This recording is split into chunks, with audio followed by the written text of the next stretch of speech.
Donc,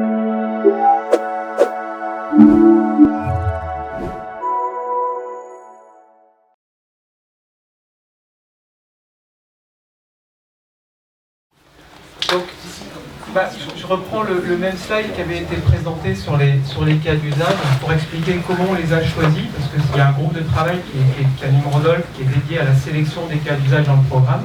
Donc déjà, sur un cas d'usage, ce n'est pas un problème, c'est un problème sur lequel un industriel a déjà essayé de le résoudre, il a développé des modèles, il a développé une spécification, il a déjà des résultats, souvent de bonnes performances.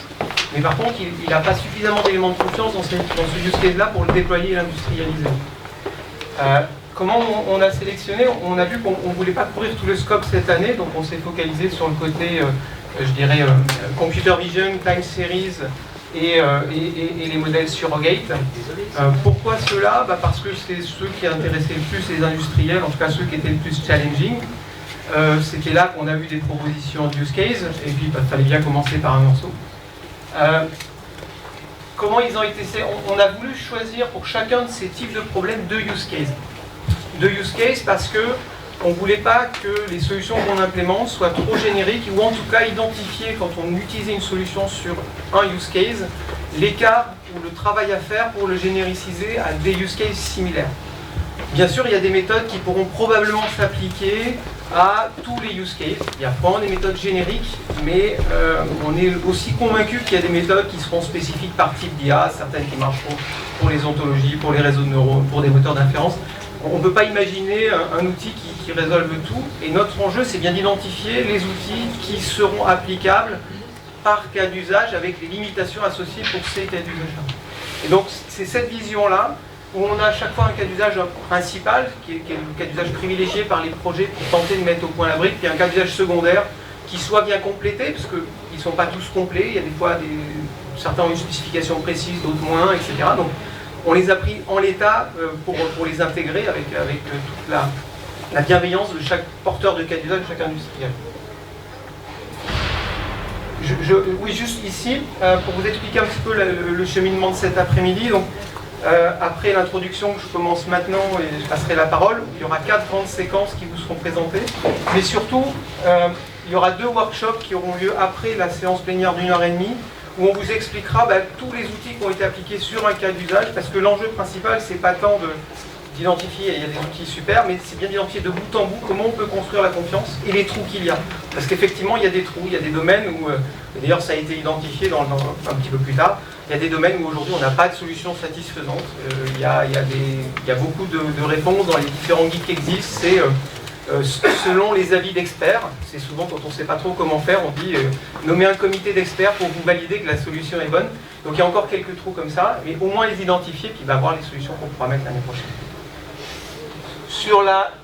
Pardon, je suis encore parti dans le mauvais sens. Sur la logique de fonctionnement, et parce que dans la logique de batch, il sera important que cette version 1 soit intégrée, utilisée par les industriels, et on sera vraiment preneur de vos feedbacks sur cette utilisation, parce qu'on va se nourrir des trous qu'on a identifiés, des nouveaux use cases, mais aussi de l'intégration de ces versions-là dans vos industries, dans vos équipes, pour voir les manques aussi dans la facilité d'usage et l'intégration de ces outils-là. Donc les use cases sont intégrés dans le workflow. Cette année, comme je l'ai dit, il n'y a pas de vrais nouveaux outils. On n'a pas développé un nouvel outil spécifique. On a majoritairement, et là je remercie toute la communauté scientifique, DIL, Toulouse, le CEA, l'INRIA, les autres projets de l'IRT qui ont reversé des résultats antérieurs dans le projet, qu'on puisse évaluer leur pertinence sur ces cas d'usage-là et avoir une cartographie comparative un petit peu de l'état des lieux existants. Donc on est cette année sur l'intégration de Quick Win Example. Il y a un état de l'art relativement complet qui a été fait avec une journée complète où il y a eu juste les synthèses de ces abstracts-là, et je pense que ça a permis à tout le monde d'identifier là où on était et le chemin qui restait à parcourir. Et puis le travail de développement de nouvelles briques qui ont été débutées avec les thèses qui ne donneront pas de résultats dans le batch 1 mais qui fourniront des résultats dans les batchs suivants, et l'intégration de travaux supérieurs. Cette version qui vous sera mise à disposition, vous pourrez bien évidemment l'exécuter sur vos cas d'usage privés.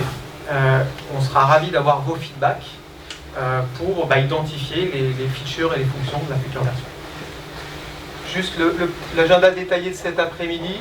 Donc, la présentation qui sera faite par les leads et co-leads, donc tous les leaders des 7 projets évoqués, sera focalisée autour de 4 thèmes.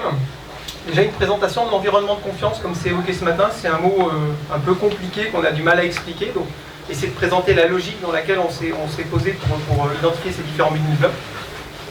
Une deuxième partie qui va travailler sur comment on adapte les processus industriels existants, l'idée n'est pas d'en développer de nouveaux, qui sera suivie d'une session thématique où vous pourrez approfondir et questionner les différents intervenants.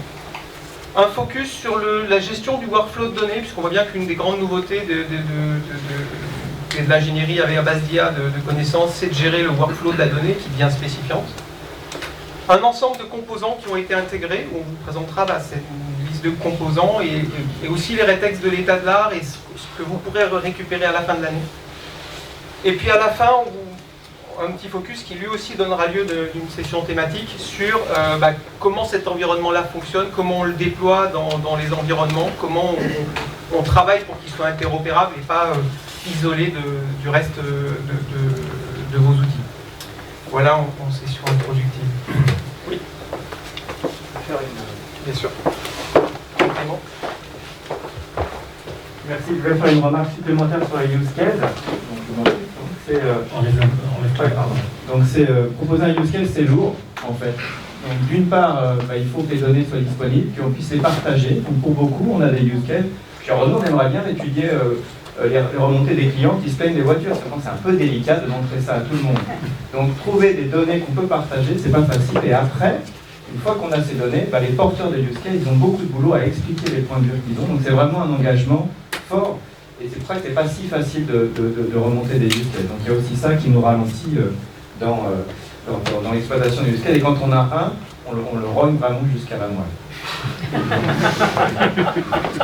Mais je remercie parce que les cas d'usage qu'on a sont majoritairement très intéressants et les industriels ont vraiment joué le jeu. Enfin, c'est des choses qu'on peut travailler. Je veux dire, il y a beaucoup de projets où on se limite sur des datasets académiques qui sont merveilleux pour faire de la comparaison de performance d'algorithmes, mais qui ne représentent pas forcément la complexité réelle des cas d'usage industriels. Et personnellement, je trouve que c'est une grande richesse d'avoir des cas d'usage réels sur eux. Donc oui, venez avec d'autres cas d'usage du type de ceux qu'on a eu, on sera ravis de les accueillir. J'ai une question par rapport au contenu. Vous avez parlé tout à l'heure que la partie embarquabilité était importante. Par contre, là, dans le batch 1, je ne vois rien lié à l'embarquabilité. Est-ce que c'est volontairement que c'est pas dans le batch 1, vous considérez comme étant trop critique, ou c'est juste comment est traitée cette partie embarquabilité versus le batch 1? Alors, dans le batch 1, l'embarquabilité a démarré avec un petit peu de retard, mais elle a démarré. Et aujourd'hui, on l'a intégré dans le tooling de l'environnement. Parce que pour nous, l'embarquabilité, c'est comment, une fois qu'on a un modèle dans le workflow, on génère la version qui est embarquable, et quelles sont les questions qu'on doit se poser dans le début du cycle. Et on n'a pas voulu le traiter comme un élément dissocié, en tout cas dans cette présentation-là. Bien sûr qu'il y a des spécificités propres, mais la consommation d'énergie demain dans les data centers nécessitera probablement des optimisations pas si éloignées de ça que celles qu'on a dans le... C'est ça que je voulais dire, c'est que l'embarquabilité doit être traitée dès l'apprentissage. Le fait qu'on va sur le site dédié et spécifique, il faut que ça fasse partie du workflow. Évidemment. C'est pas quelque chose qu'on fait à la fin. Je crois que c'est... je ne veux pas dévoiler les slides, mais je crois que le premier slide qui est mis, c'est l'embarquabilité. Les contraintes d'embarquabilité doivent être identifiées dès le day one du projet.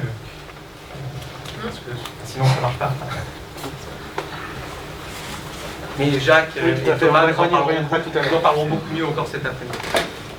Donc c'est une contrainte, je dirais qu'il n'y a pas de livrable spécifique cette année, encore qu'il y a des travaux qui se rapprochent, vous verrez dans certaines briques. Mais le travail a commencé. C'est vrai qu'on ne voit pas pareil. Voilà, c'était juste la remarque. Oui. On s'en discute.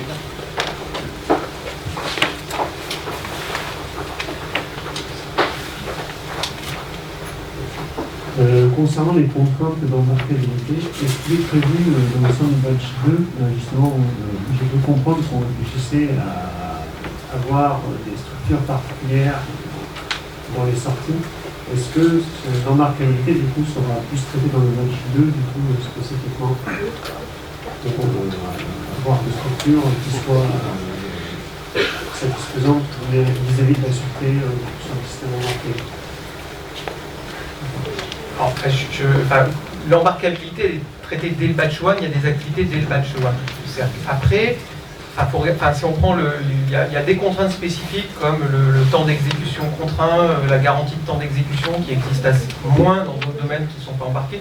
Il y a quand même beaucoup qui sont, je dirais, assez générales à tous les sujets.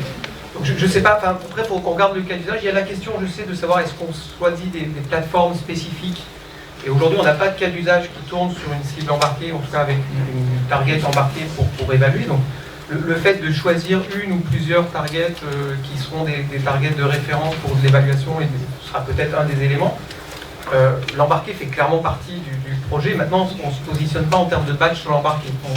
C'est pas une dimension qui a été prise. C'est-à-dire que tous les batchs traiteront en partie l'embarqué.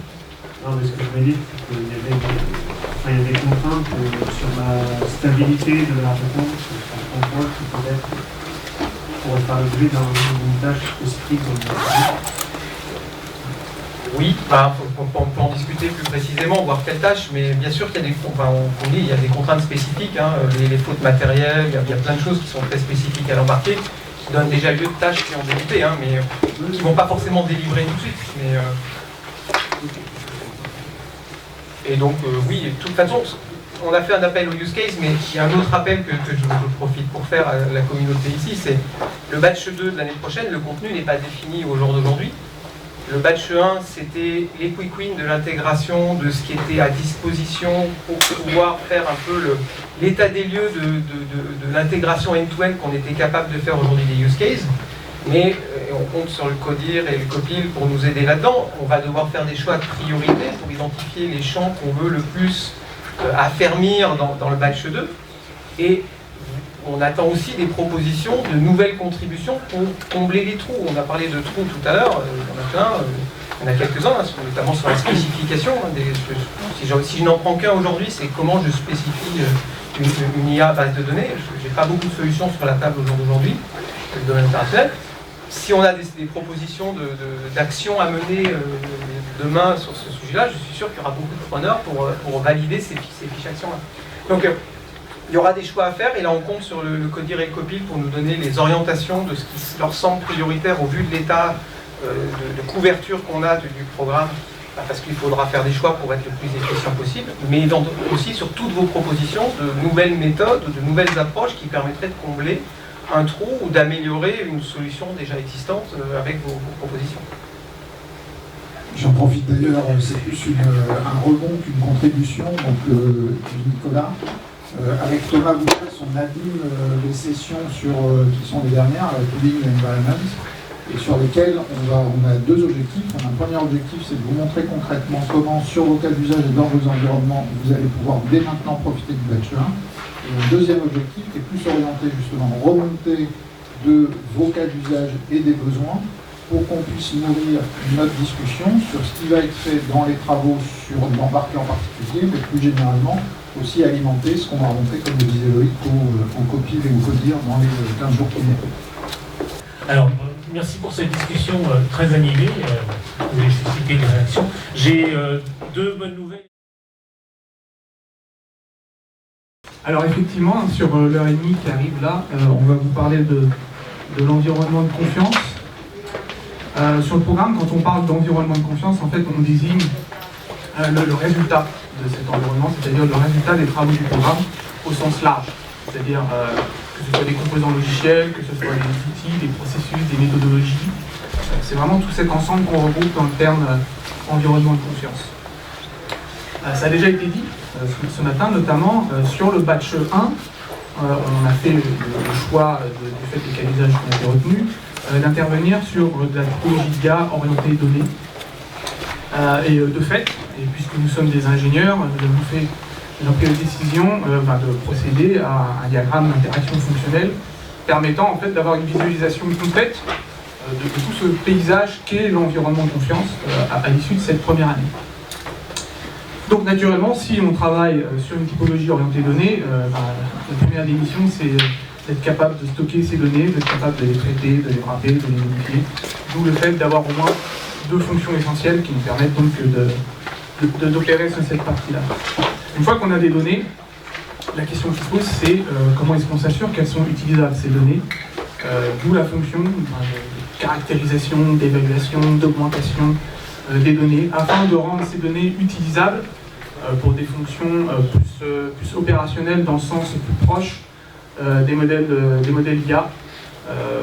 J'évoque notamment ici toute la partie entraînement de modèles, donc qui va se nourrir des données qui auront été évaluées, qui vont se nourrir des données donc, qui ont été construites précédemment sur la fonction de caractérisation, et puis également d'évaluation de modèles, sachant que ces deux fonctions vont se nourrir l'une à l'autre, dans le sens où un modèle entraîné, on va l'évaluer, et fonction des résultats de cette évaluation, on va procéder potentiellement à de nouvelles caractérisations de données, parce qu'on aura peut-être besoin d'avoir des jeux qui seront plus matures pour procéder à un nouvel entraînement, et ainsi de suite.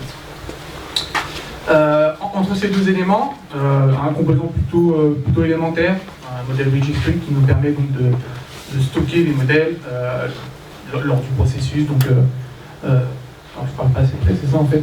D'accord, merci. Voilà, de traiter les modèles au cours du processus. Quand on parle de modèle registry ici, on n'évoque pas juste uniquement stocker un modèle au format ONNX, mais également tout ce qui va avec, donc toutes les métadonnées et tout le parcours en fait associé à ce qui a été effectué sur ce modèle, ce qui va nous permettre en fait d'avoir une traçabilité sur qu'est-ce qu'on a fait sur ce modèle depuis le début, depuis qu'on travaille en fait sur ce processus d'intégration, sur ce cas d'usage, sur ce cas d'application. On doit maintenir en fait cette traçabilité, d'où l'intérêt en fait d'utiliser un format dans le store modèle qui nous permet d'associer tout ça. Donc une fois qu'on a notre modèle qui l'a entraîné, qu'on l'a évalué, qu'on a nos données qui permettent donc de travailler dessus, on va vouloir exposer ou compiler le modèle fonction en fait de la cible de notre cas d'application. Donc soit on passe effectivement sur une phase de compilation, donc là on rentre sur le sujet de l'embarquabilité qui était revenu à plusieurs reprises ce matin, soit on peut directement exposer ce modèle parce qu'il est compatible avec les modèles d'exposition, donc classiquement sur une API, et donc directement de taper dessus sans sortir en fait de l'environnement de confiance. Donc, ça permet en fait d'avoir soit une intégration dans le système embarqué, soit un accès directement au modèle via des API ou via des lignes de commande.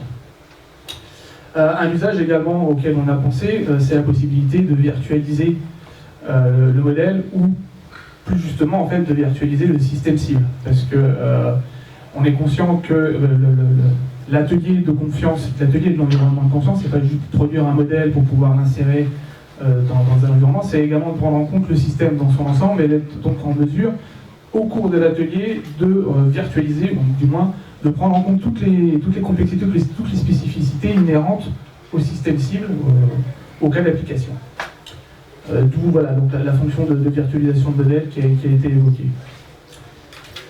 Et enfin, une fois donc, que notre modèle il est déployé, il est embarqué ou pas, une nécessité de monitoring, s'assurer effectivement que le comportement du modèle correspond au comportement qui est originellement attendu par ce modèle, s'assurer également que les données qui sont captées par le modèle alors qu'il est déployé correspondent aux données qui étaient originellement attendues qui étaient originellement attendues par ce modèle lorsqu'il a été construit. Dans le sens où effectivement on peut se retrouver à avoir un modèle qui est entraîné sur des données d'une certaine nature, d'un certain aspect, mais une fois déployé, si jamais ce n'est pas le cas, si jamais il y a une dérive en fait dans les données d'entrée, être en mesure de s'assurer d'où la connexion entre le monitor modèle et les fonctions de caractérisation, d'augmentation et de génération de la donnée. C'est ici qu'on fait notamment la notation. Et tout ce workflow, naturellement, il ne sort pas de mon chapeau, il ne sort pas d'un chapeau. Ce sont toute une quantité de fonctions qui vont être générées fort des éléments d'entrée indiqués par les utilisateurs de l'environnement de confiance. Ces utilisateurs ils vont venir avec toute une quantité de contraintes, de spécificités propres à leur cas d'application. Et au travers des guidelines, les processus, les méthodologies qui sont associées à l'environnement de confiance, l'utilisateur va être en mesure d'établir ce workflow, donc c'est essentiellement une fonction, qui sera amenée à évoluer sur les patchs suivants quand on va évoluer plutôt sur d'autres typologies d'IA, mais également de définir quels sont les composants qui sont dans chacune de ces fonctions. Parce qu'il faut avoir cette fonction comme étant un composant monolithique, on va toujours entraîner les modèles de la même manière. typiquement à la fonction de train model, on a une quantité n de composants qui sont susceptibles de répondre ou non au cas d'application. Et c'est bien au-delà, c'est bien au travers donc, des guidelines et des méthodologies que l'utilisateur est en mesure de dire voilà, il me faut ces 2 ou 3 composants d'entraînement de modèle en particulier, il me faut ces 2 composants d'évaluation de modèle, et il faut que je m'en serve dans cette manière-là, dans cet ordre-là, pour pouvoir aboutir à mon module IA intégrable dans mon système cible. Donc c'est vraiment un ensemble cohérent, et pas uniquement un ensemble monolithique qu'on va suivre de bout en bout. Ça c'est mon premier point. Le second point que je voulais également préciser, c'est que l'intégralité ici de ces composants sont modulaires. On est conscient, ça a été exprimé également ce matin, qu'un industriel n'a pas nécessairement envie ou même la possibilité d'intégrer cet ensemble tel quel dans son environnement de travail. Il va vouloir utiliser certains composants de l'entraînement modèle, certains composants de caractérisation ou autres. Il doit donc avoir la possibilité d'utiliser ces composants indépendamment en fait, de tout cet ensemble, sans avoir à penser monolithique, sans avoir à penser j'ai un outil que j'utilise de bout en bout. Même chose en fait pour les guidelines. Les guidelines, ce sont des méthodologies qui permettent d'accompagner l'utilisateur dans la bonne façon de travailler pour concevoir, designer, intégrer, déployer et monitorer un environnement un module IA dans un système critique. Voilà. De fait, je saute rapidement. De fait, la structure un petit peu de la présentation qu'on va mener dans les réunions, comme je l'ai dit, c'est qu'on va revenir un petit peu sur chacune de ces étapes de confiance qui apportent de la confiance, qui apportent de la valeur ajoutée par rapport à ce qui se fait, par rapport à l'existant. La première étape, tu me corriges Juliette si je dis une ânerie, porte donc sur l'adaptation des processus et sur les bonnes méthodes pour l'intégration. Je vais pas m'asseoir parce que sinon personne ne me voit. Mais moi je vais me lever, du coup tu vas pouvoir prendre ma place. Donc comme on vient de le dire, cet environnement de confiance nécessite d'être accompagné de guides, de méthodes. Dans chacune des boîtes qui sont surlignées en rouge, on va faire un petit zoom puisqu'on va avoir des premiers résultats. Donc il va falloir... Je roule sur la scène, j'en ai tout à l'heure, je peux empêcher de voir. On va s'intéresser aux méthodes pour pouvoir caractériser les jeux de données, pour pouvoir les qualifier, les augmenter si elles ne sont pas bien équilibrées, pour évaluer le modèle, pour définir l'ensemble du flow et l'ensemble des ingénieries. Alors pourquoi? Est-ce que c'est comme ça que ça marche? Ou est-ce que je fais pour avancer?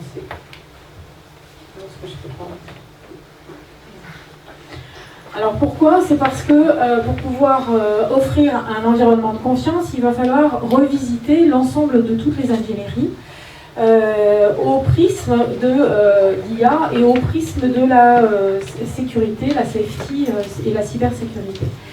Et ça met en jeu toute une série de disciplines qui sont le système engineering. Tout à l'heure, on a mentionné le data engineering, mais il y a aussi dans le futur le knowledge engineering, puisqu'on va aussi s'intéresser au knowledge-based AI.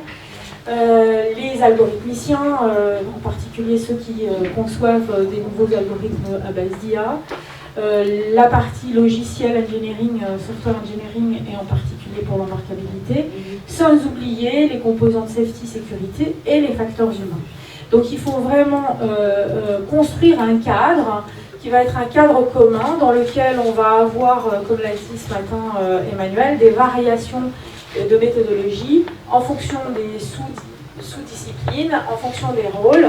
Ce cadre va définir des activités d'engineering, va aussi gérer l'environnement et il y a un lien très très fort entre les méthodes, l'environnement d'exécution et ce qui se passe.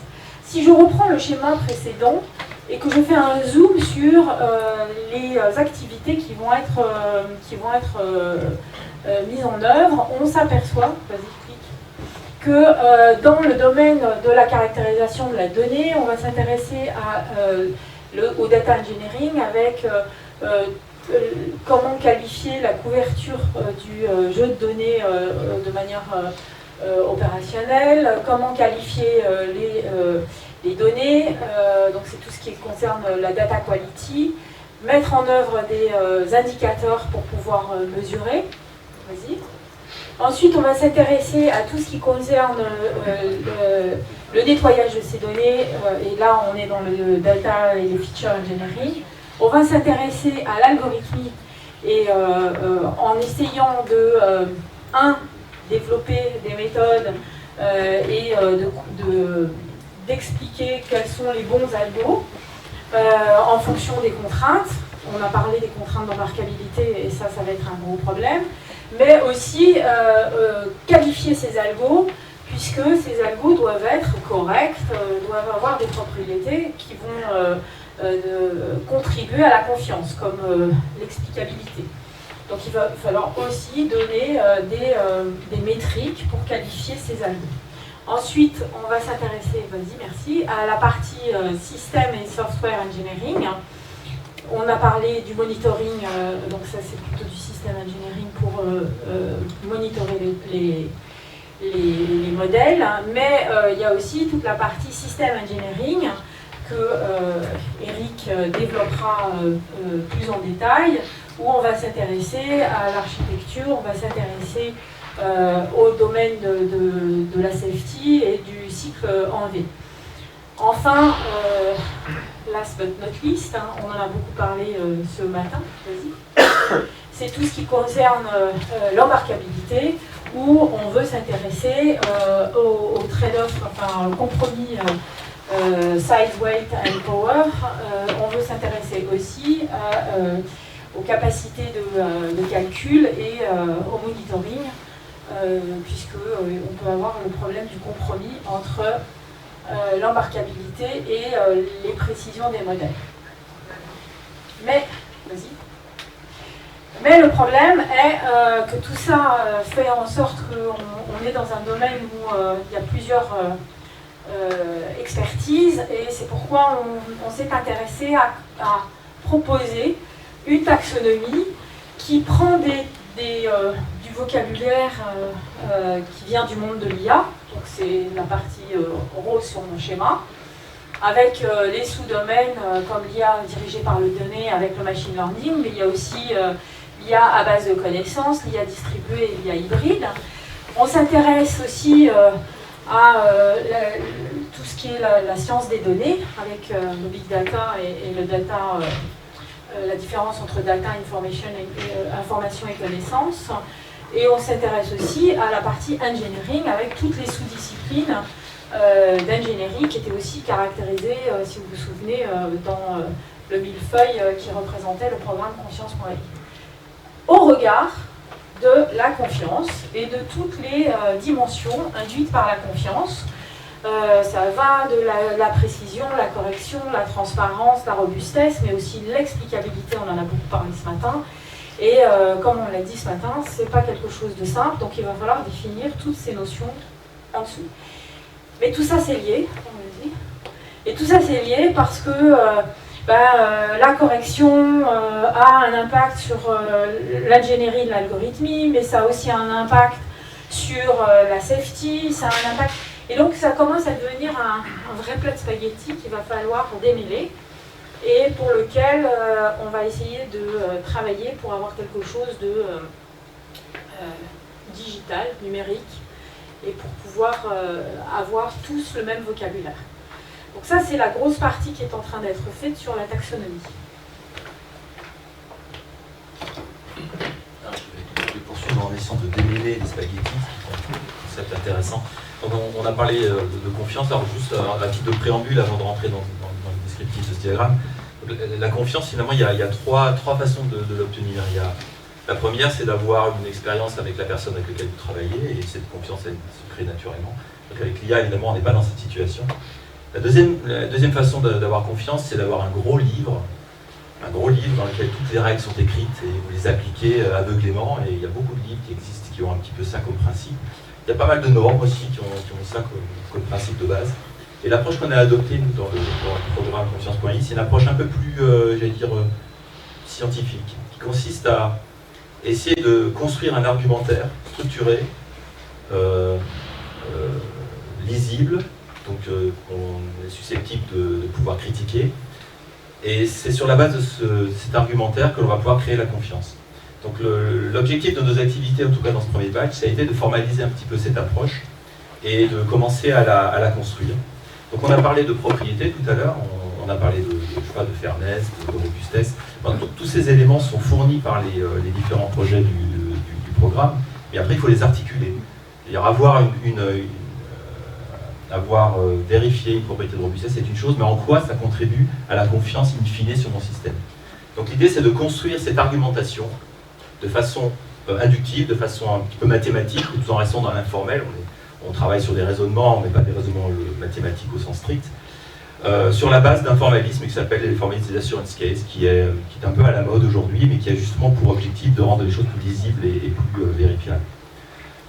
Donc le diagramme qui est présenté ici représente un petit peu la démarche que l'on suit. Donc tout d'abord l'élaboration d'une stratégie de vérification et validation sur la base de ces assurance cases.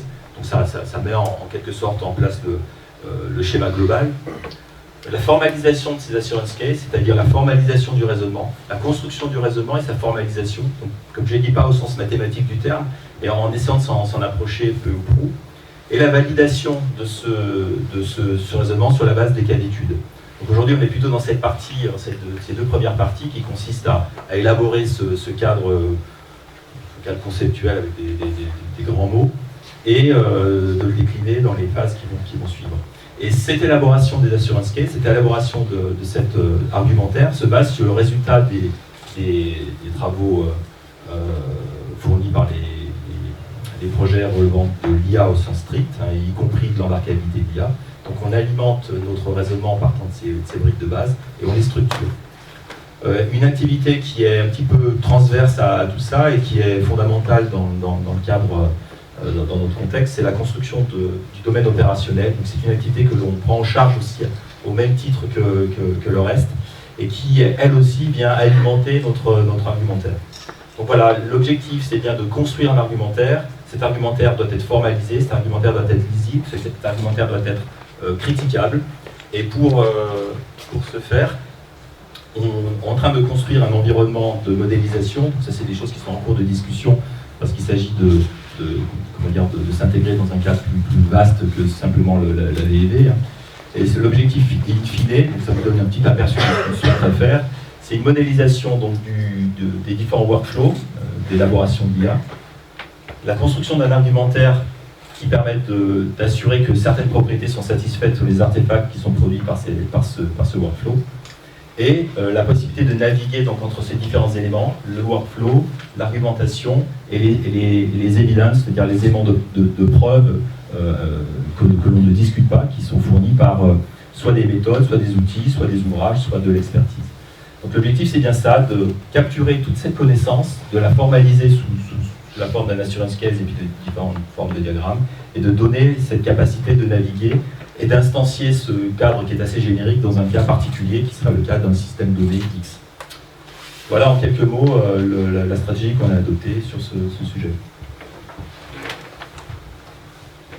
Oui, bonjour à tous. Donc on va passer au sujet de l'embarquabilité. On l'a déjà rappelé ce matin, mais on va un petit peu se répéter. Mais l'embarquabilité, il faut effectivement la prendre en compte dès le début du cycle de développement. Sinon, effectivement, on s'expose à devoir effectivement refaire des allers-retours par rapport au design du modèle. On risque effectivement, si le modèle ne rentre pas dans la cible embarquée, on risque de devoir refaire complètement le modèle. Donc c'est super important, c'est très important de prendre en compte cette dimension embarquabilité dès le début du cycle de développement. Et donc il y a trois phases principales. Il y a la partie amont, donc la partie spécification ou design, la partie implémentation et enfin la partie exécution. Je vais vous parler plutôt de la partie design.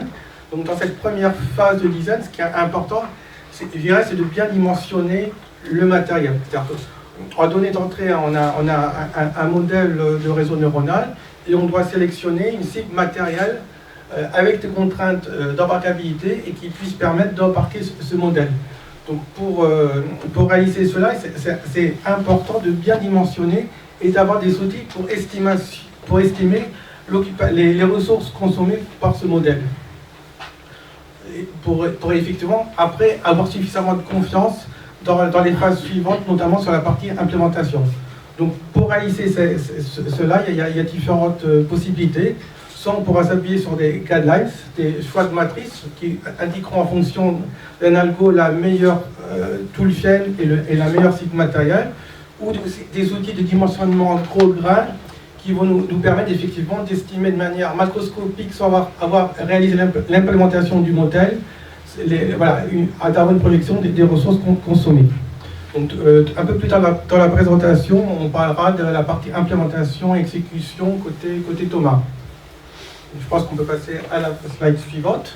Donc, alors, quelles sont les contraintes d'embarquabilité? Donc, ce qui est important dans cette partie embarquabilité, c'est lors du passage du modèle à son implémentation, c'est de prendre en compte un certain nombre de contraintes d'embarquabilité et bien sûr conserver les propriétés de confiance. Donc si je reviens sur ces contraintes, il y a plusieurs familles de contraintes. Une première famille est liée aux ressources, c'est-à-dire que comme on est dans l'embarqué, on a des ressources de calcul, de la mémoire, on a limité. C'est ce qu'on appelle les contraintes swap. Comme on a vu ce matin dans les satellites, on a aussi des contraintes relatives à l'énergie. Et ce qu'il faut, je pense, aussi bien voir, c'est qu'un module IA intégré dans un système, qu'il soit critique ou qu'il ne soit pas critique, il va cohabiter avec d'autres composants. C'est-à-dire que le module IA ne va pas pouvoir prendre toutes les ressources dont il pourrait disposer. Donc cette première partie qu'on a appelée ressources physiques, il y a aussi une deuxième partie côté ressources, sont les ressources temporelles. Donc c'est effectivement la prédictabilité du système. On a effectivement des temps de réponse bornés qu'on va invoquer le modèle. Voilà, donc ça c'est la plus grosse famille. La famille suivante, c'est la partie sécurité et sûreté de fonctionnement. Donc on va retrouver un certain nombre de mécanismes, des mécanismes liés à la robustesse du système, en présence de flux de matériel, mais on va aussi traiter un certain nombre de sujets relatifs à des aspects d'architecture. C'est-à-dire qu'on va devoir donner des garanties au système que l'algo ne prend pas plus de ressources que ce qui est prévu. C'est qu'on peut appeler la ségrégation et l'isolation. Et on peut aussi envisager des architectures où on va redonder le modèle. Donc on va effectivement lancer deux instances du modèle avec peut-être une implémentation différente. Donc tout cela pour gagner en confiance en termes de safety. Ensuite, on a aussi évoqué ce matin, il y a des contraintes industrielles, c'est-à-dire que au niveau industriel, quand on déploie un modèle, on doit aussi assurer toute la partie MCO et notamment les mises à jour et toute la partie accessibilité aux données de debug du système. Donc c'est toutes ces contraintes d'environnement. Et comme on parle industrie, il y a bien sûr des contraintes de coût et des contraintes d'environnement sur la partie effectivement température et résistance au choc. Et enfin, une partie très importante, c'est la partie certification. On a aussi des contraintes de certification, puisque effectivement, on va devoir fournir des preuves sur le bon fonctionnement du système. Donc, côté implémentation, on va devoir aussi être en mesure de fournir un ensemble de preuves pour alimenter tout le processus plus global de la certification, afin de montrer le bon fonctionnement et la bonne maîtrise du système. Donc, pour bien prendre en compte toutes ces contraintes, il faut aussi qu'on ait une approche de modèle pour bien caractériser les différents modèles qui pourront intervenir au niveau système. Il y a le modèle, bien sûr, au niveau matériel. Il y a le modèle d'exécution, par exemple le niveau de parallélisme dans l'implémentation. Il y a les modèles de fautes, quelles sont l'occurrence des fautes matérielles. Et bien sûr, il y a le modèle de réseau neuronal. Voilà, donc c'est un sujet important, l'embarquabilité.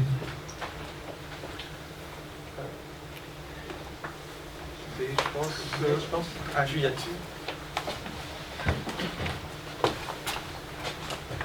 Et donc, ce qu'il faut retenir de ce qui vient d'être dit en ce qui concerne, je dirais, le cadre méthodologique,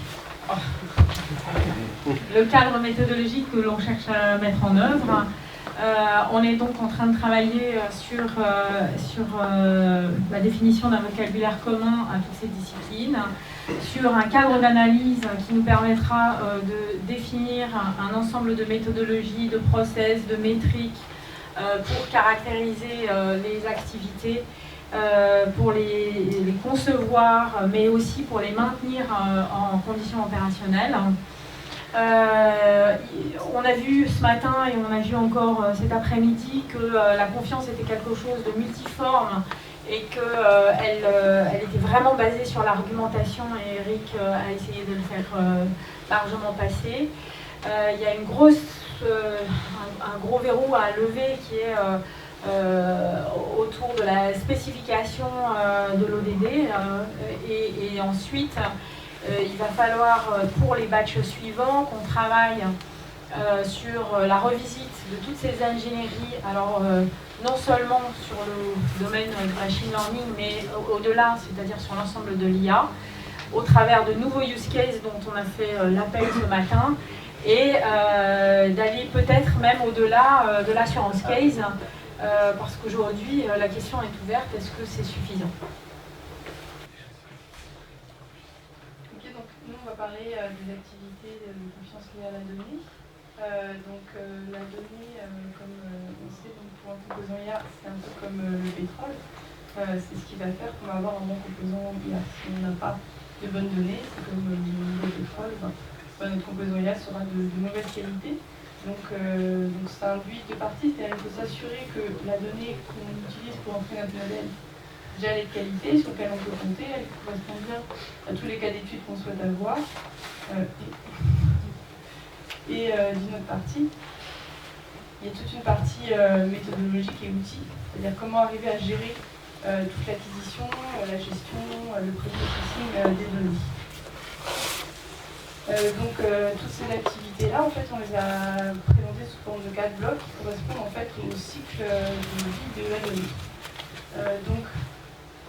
Le premier bloc qui correspond à la spécification des bases de données, c'est la partie qui intervient en fait en amont de l'acquisition d'une base de données, parce que dans l'industrie, comme vous devez le savoir, c'est pas comme dans le monde académique, on doit s'occuper nous-mêmes de créer notre base de données. Et en fait, à partir du moment où on arrive là, on se rend compte de nouveaux challenges qui sont finalement très importants dans le monde industriel, mais finalement assez peu abordés dans le monde académique. Donc nous, on souhaite les adresser dans le cadre de confiance.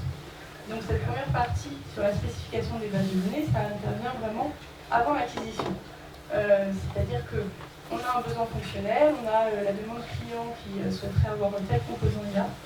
Et donc cette partie-là, ça va être de regarder quels sont les requirements du système, mais aussi quels sont les requirements pour bien entraîner un composant IA, qui nous permettront de définir la spécification de notre base de données. En fait.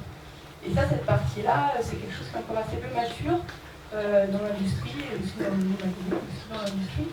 Et donc nous, on souhaite l'adresser, et donc notamment avec créer des méthodologies qui permettent d'aider la spécification de bases de données. On souhaite aussi regarder pour toute la partie guideline pour les annotations ou pour l'acquisition de données. Le deuxième bloc, en fait, ça arrive après, donc après qu'on a défini la spécification de notre base de données, l'acquisition, les annotations, on va acquérir des données et on va les annoter. Et donc c'est là, le deuxième bloc, ça s'intéresse en fait à la gestion et la caractérisation des données en brut. Donc c'est toute la partie gestion de la donnée, donc vraiment une partie un peu outillage, comment arriver à suivre le flux de la donnée, mais une partie donc aussi annotation, mais aussi sélection finalement. On va acquérir beaucoup de données raw. Ça va être compliqué de toutes les annoter ou elles ne sont pas forcément toutes utiles. Comment on va sélectionner dans toutes ces données raw celles qui nous intéressent le plus. Une autre partie caractérisation, donc, qui est assez en lien, qui est voilà, on a toutes ces données-là, on souhaite en fait la garder. C'est pas très intéressant de prendre tout un jeu de données en brut.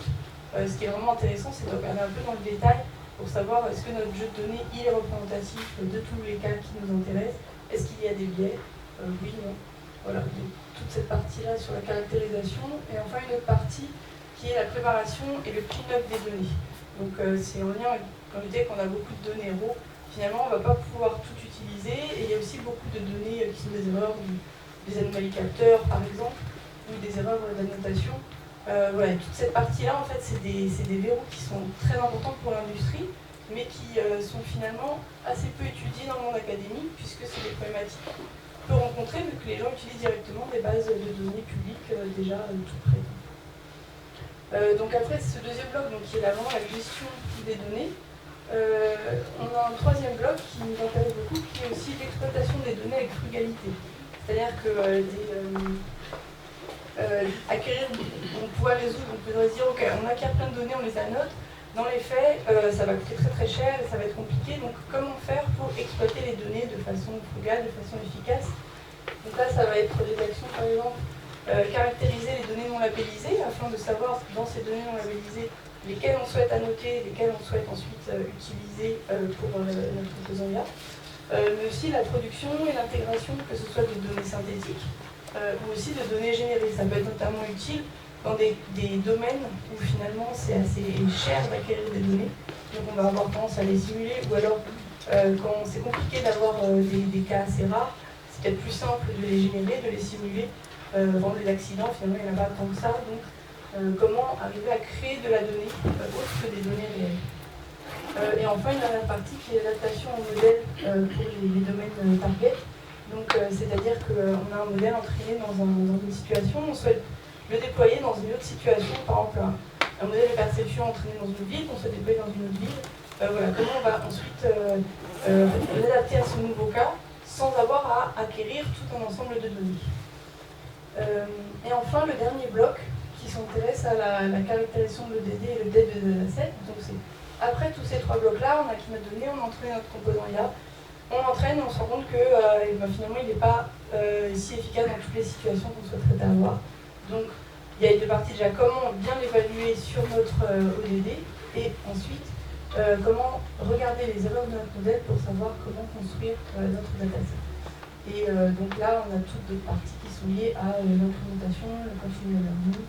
Voilà, il y a aussi des parties de sélectionner les corner cases et gérer les drifts de données. Voilà, donc ça c'est toutes les actions qu'on a liées à la donnée. Cette année, nous on s'est intéressé à certaines de ces actions-là et on va en parler un petit peu. Donc alors déjà le premier bloc c'est la spécification des bases de données. Donc on souhaitait faire un petit retour sur l'état de l'art qu'on a mené au premier semestre. Ce qu'on a vu, c'est qu'il y avait un clair manque assez clair d'état de l'art sur ces sujets-là. Donc par exemple, si on regarde sur la définition des bases de données, voilà, il y a quelques méthodologies, notamment ce qui a été produit dans le programme DIL, mais finalement, ça reste encore très théorique et il manque des applications pratiques. Actuellement, il y a des questions encore ouvertes. On a mis les exemples de gérer les événements rares ou le fait que les ordinateurs n'ont pas toute la mémoire possible. Donc voilà, le problème du passage de la théorie à la pratique qui est encore peu abordé. La labellisation des bases de données, c'est pareil, on a quelques papiers intéressants, mais voilà, il y a beaucoup de cas pas encore gérés, notamment l'incertitude. Voilà. Et après, on a vu un autre souci, c'est lié à tout ce qui est à la spécification système pour la constitution des bases de données. Actuellement, il n'y a rien du tout qui existe. Et donc, nous, en fait, on fait un petit appel aussi dans le cadre de l'OBC5, c'est qu'on est en train de faire un retour d'expérience sur les annotations faites par les partenaires. Donc, si vous avez fait des annotations, on a un petit questionnaire à faire remplir, on verra bien plus tard, et qui nous permettra en fait d'avoir des idées sur comment vous avez bien pu annoter et écrire des données. Voilà. Et enfin, lié au volume des données, donc c'est une question qui est très complexe, mais qui est essentielle. À quel point on a besoin d'acquérir beaucoup de données? Et pour moi, il n'y a aucune réponse là-dessus. Et finalement, ce qui se passe, c'est que les gens acquièrent beaucoup de données, ça coûte cher, ça prend du temps, et c'est pas trop efficace. Donc, c'est tous ces points-là qui sont des vrais verrous qu'on a bien identifiés, mais qu'on aimerait bien répondre. Et donc, pour ça, les actions qu'on a identifiées, qu'on a commencé à mener cette année, je ne vais pas forcément rentrer dans le détail, mais l'idée c'est de regarder plusieurs blocs, donc de regarder d'un côté théorique comment faire pour définir les spécifications théoriques d'une base de données à partir d'un ODD, donc prendre les spécifications système et les analyser pour identifier les paramètres qui sont impactants, qui sont neutres, donc le faire d'un point de vue théorique, puis après passer au cas pratique.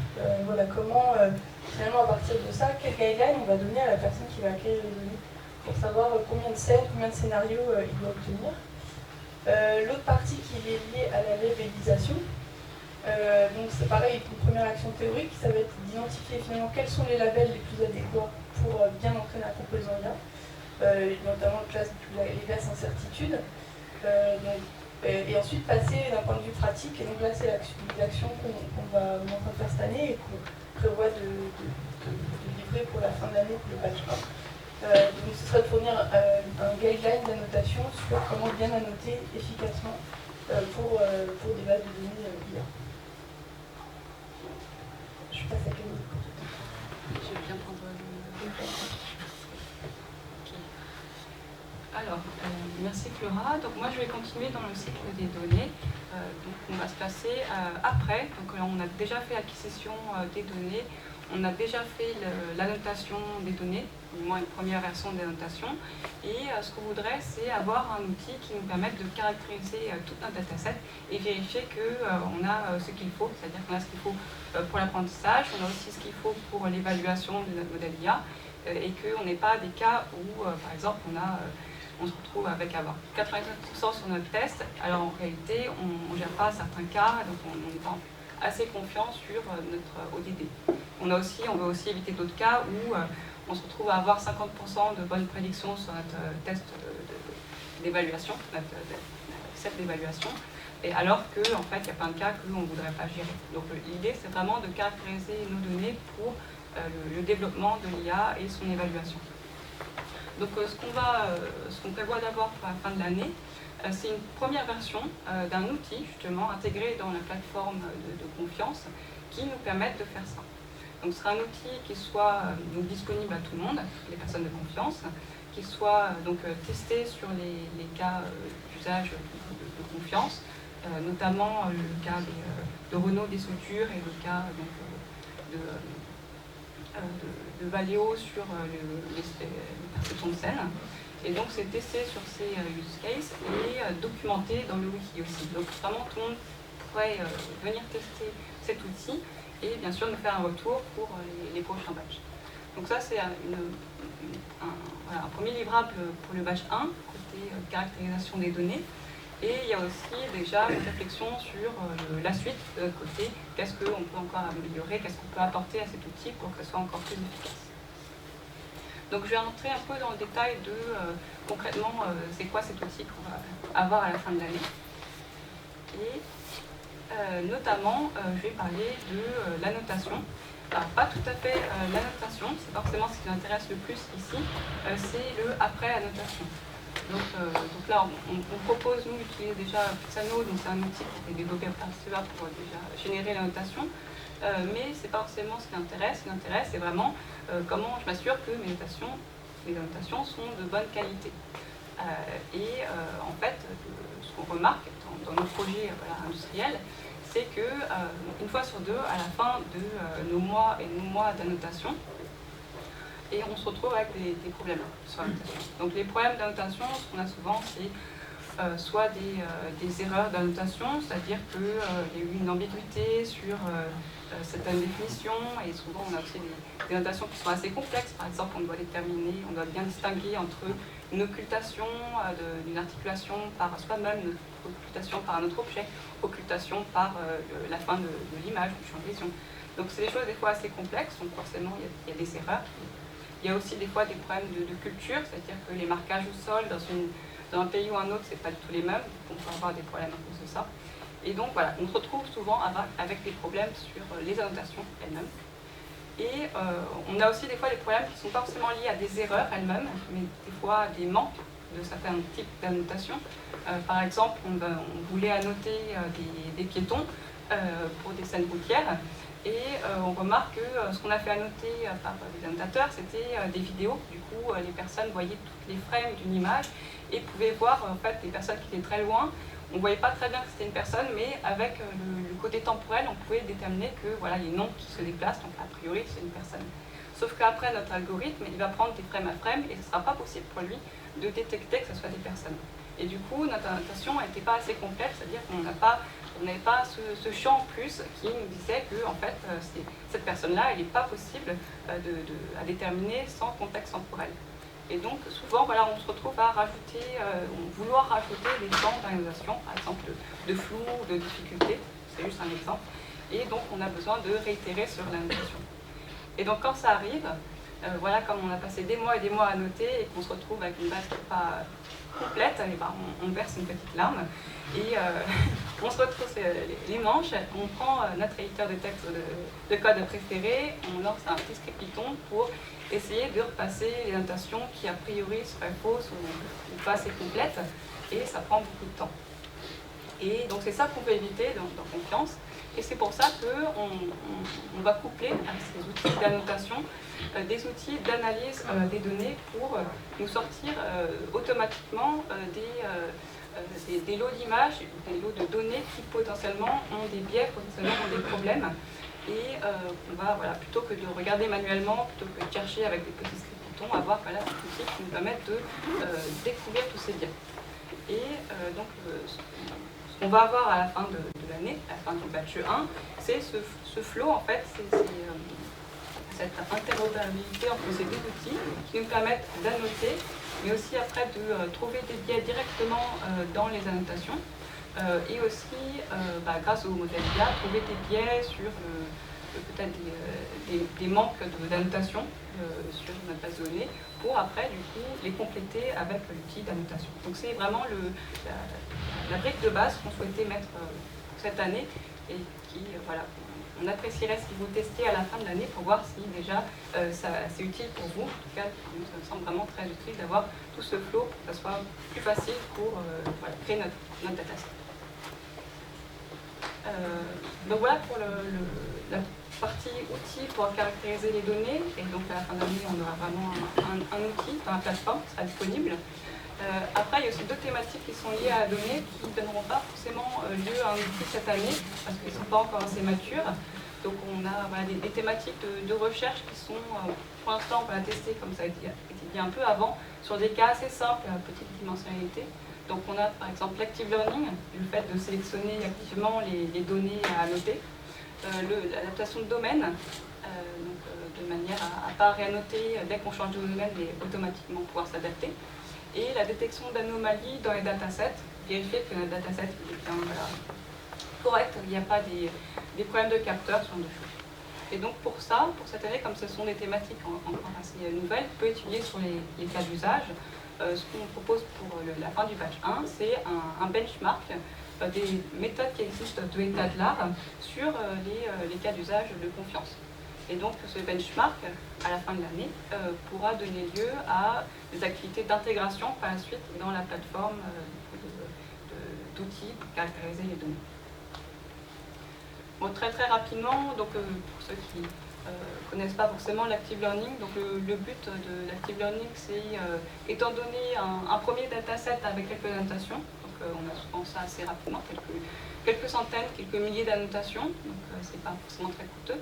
Par contre, on a aussi des centaines, voire des millions d'images qui ne sont pas annotées, qui sont souvent disponibles, pas toujours, mais souvent disponibles. La question se pose très régulièrement, quelles images prend-on de ce gros dataset pour les annoter, pour après améliorer mon système d'IA.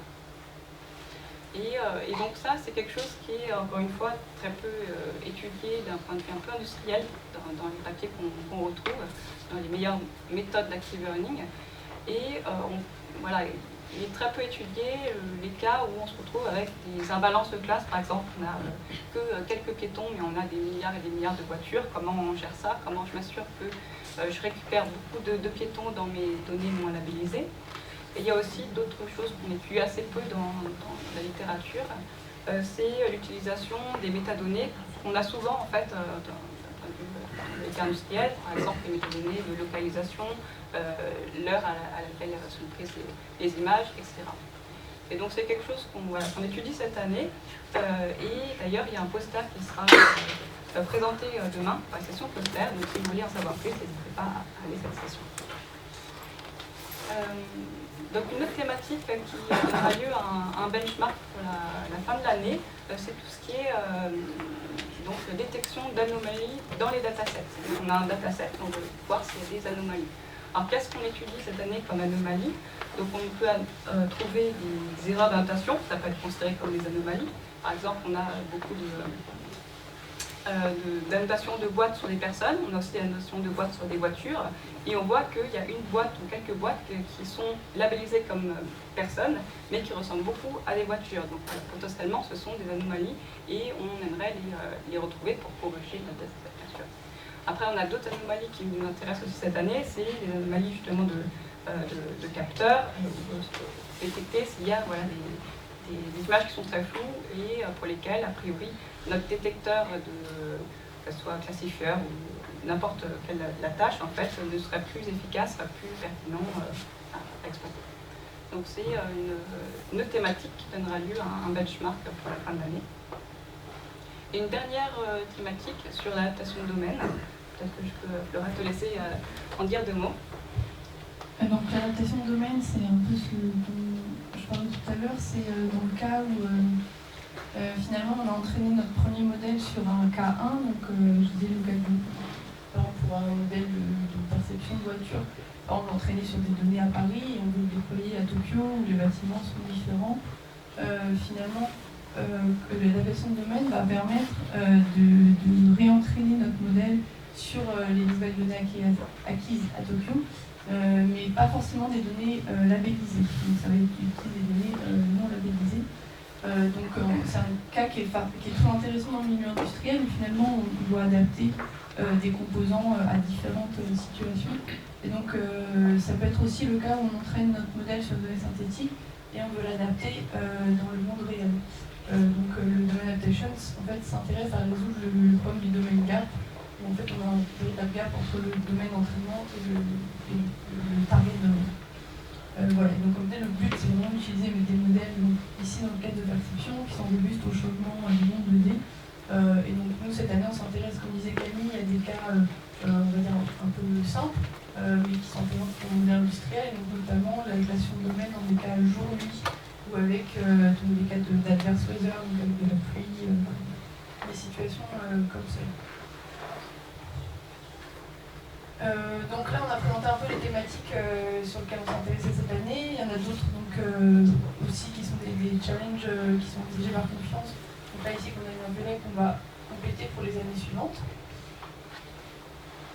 Et donc, on souhaitait finir par donc, quelques messages sur ce qui sera disponible donc, à la fin de l'année.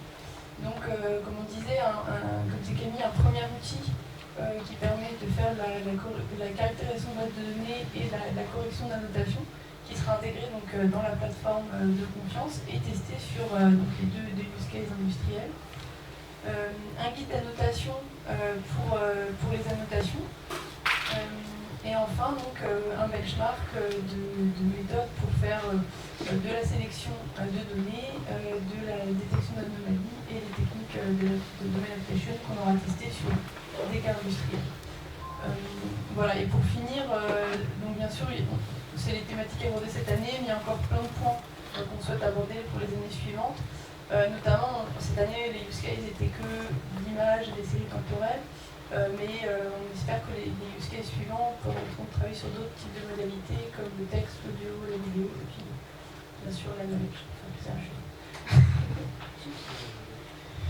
Merci Camille Flora.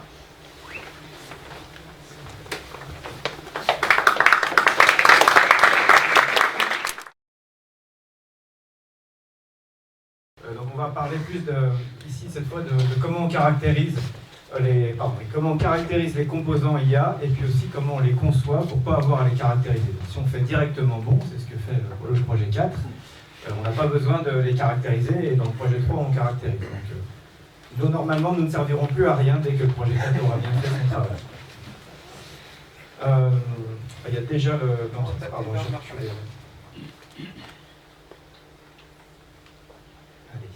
donc nous, on s'occupe de ces boîtes-là, la partie évaluation de modèles, monitorer les modèles, donc vérifier que tout fonctionne bien, et la partie entraînement des modèles, donc fabrication des modèles. Donc là, dans la première partie que je présente, c'est sur la partie caractérisation des modèles. Donc dans l'offre qu'on avait faite au début, donc, quand on a conçu le projet, dans cette partie caractérisation, il y avait ces 5 boîtes qui étaient là, évaluer les performances, caractériser une donnée, donc évaluer les performances, ça veut dire quand je vous donne une décision, ben, je vous dis si je suis sûr de moi ou je ne suis pas sûr de moi. Caractériser l'IA, c'est surtout travailler sur la robustesse. Alors, en l'occurrence, on voit que c'est beaucoup de la robustesse, soit de la robustesse expérimentale en secouant le modèle et en voyant s'il change d'avis dès qu'on le chatouille, où on choisit des bonnes architectures qui vont faire qu'il sera plus robuste. La partie 3, c'est la même chose, mais sur la partie IA symbolique. Le deuxième était sur l'IA basée sur les données. Et le quatrième, c'est sur la fameuse explicabilité, donc il y a un sujet sur lequel il y a beaucoup de travail, on va vous présenter plein de choses là-dessus. L'explicabilité n'étant, voilà, donc après les avis sont partagés, est-ce qu'une fois quand le modèle nous explique comment il réfléchit, est-ce que pour ça, ça fait qu'on a plus confiance en lui? Bah oui, en partie, c'est assez indirect, hein, mais c'est un bon moyen de dire, si le modèle m'explique comment il a pris sa décision et que je vois que c'est pour des bonnes raisons, ça me donne plutôt confiance. Donc ça fait partie d'éléments qu'on va mettre dans tous les arguments qu'on fera pour convaincre nos ingénieurs qualité, nos ingénieurs safety que ce qu'on a fonctionne bien. Et puis le dernier, c'est le monitoring. Donc surveiller que à l'usage que notre modèle fonctionne bien, qu'il ne dit pas de bêtises, qu'il prend bien des bonnes données. Donc vous verrez, il y a un peu de recouvrement forcément avec ce qui est fait dans le travail précédent. Hein. Donc quand on caractérise la détection d'anomalies, soit on peut le faire au moment où on fait son apprentissage, soit on peut aussi le faire au moment où arrivent les données. Voilà, si j'ai un chameau qui traverse, que j'ai jamais vu de base de chameau dans ma base de données d'apprentissage, parce que Florent a pris soin de retirer les chameaux sous prétexte que c'est des trucs qui n'arrivaient pas souvent, il faut quand même que je me rende compte que ce n'est pas un truc que je vois d'habitude et que je prenne une décision pertinente quand même. Voilà, donc dans le batch 1, voilà, j'ai laissé en gras que ce qu'on va vraiment faire cette année. Donc toute la partie IA symbolique, on ne le traite pas du tout cette année. En revanche, un peu sur tous les domaines, l'architecture d'analyse, on n'a pas fait, la maîtrise sur les explicabilités, on ne va pas le traiter non plus, mais pour le reste, on va quand même bien couvrir avec les premières versions d'outils pour résoudre toutes ces questions. Alors, avant de démarrer, on a fait faire à nos chercheurs un établard et que Grégory va vous présenter. Merci Rodolphe, bonjour tout le monde. Donc on a fait un état de l'art effectivement sur ces aspects-là, répartis sur 5 axes thématiques différents. En introduction, donc vous avez compris ce matin que toute la partie IA symbolique elle était décalée plutôt au batch 2. Donc on a surtout fait une initialisation d'un état de l'art là-dessus qui a surtout servi à alimenter en partie la taxonomie. Donc c'est le cas de tous les divers thèmes abordés, mais celui-là plus particulièrement. En retour global, ce qui est intéressant de noter, c'est que le consortium était plutôt bien positionné par rapport à ce qui se fait, que ce soit au niveau académique, etc., sur l'ensemble des autres 4 thématiques. De par les travaux initiés en interne ou de par les travaux avant qui sont déjà menés autour des 3 IA, etc., dit les NCO. Donc du coup, on est plutôt à l'état de l'art. On a quand même réussi à isoler des activités pertinentes et quelques éléments clés. Donc notamment sur une activité autour des scores de confiance, où 2 métriques ont été identifiées et vont être lancées en tout début du batch 2. Donc c'est des calculs qui vont nous permettre d'analyser de façon un petit peu plus globale les résultats d'explicabilité. Sur la partie robustesse, c'est pareil, on a identifié deux méthodes, 2 outils qu'il faut absolument mettre en œuvre de façon à qualifier la robustesse des algorithmes. Sur la partie explicabilité, ce qui est intéressant, c'est qu'on a quand même un petit décalage entre les explications qu'on fournit, la façon de les appréhender par les end-users. C'est-à-dire qu'on a déjà fait, notamment sur le use case Renault, des échanges par rapport aux notions d'explicabilité qu'on est capable de ressortir et savoir s'ils étaient en mesure de les projeter dans leur contexte opérationnel de validation. Et c'est là qu'on se rend compte qu'il va falloir faire un petit travail d'adaptation de ce que scientifiquement ou mathématiquement on est capable de produire pour que ce soit injecté directement dans les chaînes de production au jour le jour. Donc il y a à la fois un problème de taxonomie, mais aussi un espace de projection à changer pour pouvoir intégrer ça dans la vie réelle, on va dire. Et sur la partie monitoring, ça nous a permis d'identifier qu'il y avait un manque sur la partie monitoring à temps réel de ce qui se passe, pour effectivement pas faire tourner des algos sur des données qui sont inutilisables ou des choses comme ça. Il faut aussi qu'on arrive à définir ce qu'on attend réellement du monitoring et de la façon dont on va vouloir monitorer les activités qui sont réalisées par un système à base d'IA. Donc est-ce qu'on veut le faire en centralisé, en décentralisé, et effectivement régler ces problèmes de fréquence d'analyse pour pouvoir avoir des boucles de retournement, etc. Donc voilà grosso modo les grands axes qui sont sortis du SOTA sur cette thématique. Merci Grégory. Donc, comme ce projet était industriel et qu'on s'était maqué avec les meilleurs du domaine, avec notamment le projet DIL, moi j'espérais qu'on n'ait pas de SOTA à faire. Bon, mais on a vu quand même que c'était pas inutile. On a quelques petits trous dans la raquette, pour reprendre une expression qui a été donnée ce matin. Mais on avait quand même beaucoup de choses à faire déjà avec l'existant, c'est ce qu'Emmanuel avait dit. Et on a pu démarrer assez vite sans attendre que toutes ces recherches soient bien mûres. Voilà, au retour des quatre domaines qu'on a gardés, il y a cinq actions qui ont été démarrées, voilà, notamment sur la prédiction d'incertitude, l'évaluation formelle de la robustesse et l'évaluation plus locale de la robustesse, l'explicabilité et le monitoring. Donc on va dérouler tout ça pour vous présenter ce qu'on espère faire cette année et pour livrer d'ici la fin de l'année. Donc sur les méthodes formelles, ça c'est vraiment un sujet qui est très, qui aime beaucoup les académiques, parce qu'évidemment c'est l'idéal. Hein. Si formellement on peut démontrer que son modèle ne se plantera jamais, c'est idéal. Mais comme ça a été dit fort justement ce matin par monsieur de Garbus, la perfection n'est pas de ce monde, et il faudra au moins essayer de caractériser les performances. Donc ici, avec ces outils-là, on a moyen de caractériser assez formellement la robustesse d'un système. Donc vous voyez, on donne son modèle, on donne une idée de la database d'apprentissage et on indique formellement comment on peut varier autour de ces données qui ont été utilisées pendant l'apprentissage. Et en fonction de ça, on sera capable de caractériser une robustesse et le niveau de répétabilité.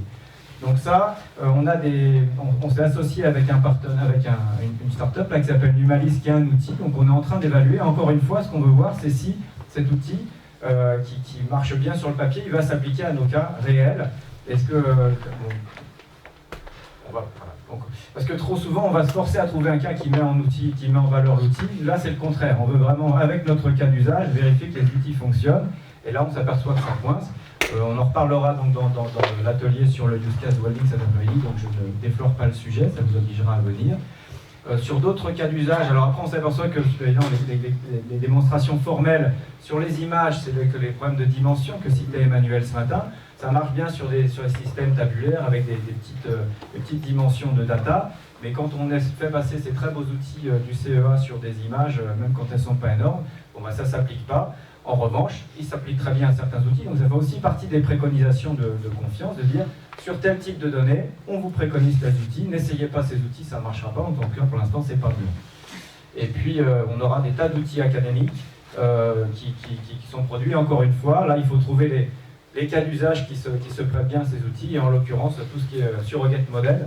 On ne s'est pas étendu très longtemps sur le surrogate model, mais c'est remplacer une énorme lookup table qui est gigantesque, pas un réseau de neurones qui est beaucoup plus petit, et comment formellement montrer que ça, on ne perd pas trop d'informations. Donc là, il y a des moyens formels de démontrer ça, DIL l'a fait, et on a des tas d'autres outils à tester sur le sujet. Donc ça, c'est ce qu'on pourra fournir à la fin de l'année. Ici, on revoit... alors un autre moyen, c'est d'être plus localement, de faire une démonstration formelle en faisant des garanties génériques sur le fonctionnement du modèle. On peut aussi faire des attaques beaucoup plus locales. Et alors là, c'est plus proche des méthodes d'automatique où on va mettre un bruit à l'entrée puis voir ce qui se passe à la sortie. Donc on va faire ça avec des attaques adverses, en rajoutant du bruit, en appliquant du métamorphisme. Voilà. Donc c'est toutes sortes de façons de faire varier les entrées autour des données sur lesquelles on a fait l'apprentissage et de voir comment ça se comporte à l'arrivée.